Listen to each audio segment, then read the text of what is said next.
Hello students, welcome to global education. আজ আলোচনা করছি একটি গুরুত্বপূর্ণ ম্যাথ, যে ম্যাথটি পিএসসি ক্লার্কশিপ 2020-তে এসেছে।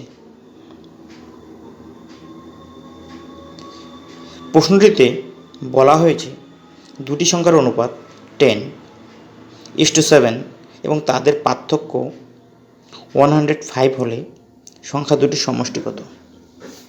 ধরা যাক সংখ্যা দুটি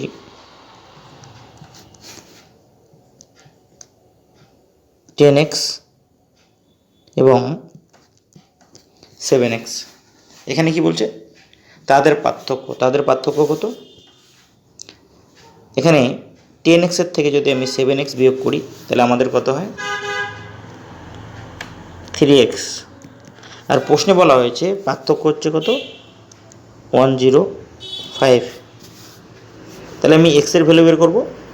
তাহলে x ইকুয়াল টু কত হবে? 3 দিয়ে যদি আমি 105কে কাটাকাটি করি তাহলে 35 হয়। ওকে, এবার কি বলছে? সংখ্যা দুটির সমষ্টি কত?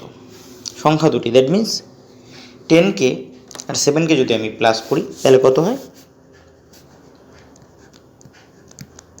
17x। জাস্ট ভ্যালুটা পুট করে দেব। এখানে 17 এবং x এর ভ্যালু কত? 35। এই দুইটাকে যদি আমরা মাল্টিপ্লাই করি তাহলে আনসার কত আসে? 595। তাহলে সঠিক আনসার হবে এ, 595। ওকে, থ্যাংক ইউ ফর ওয়াচিং।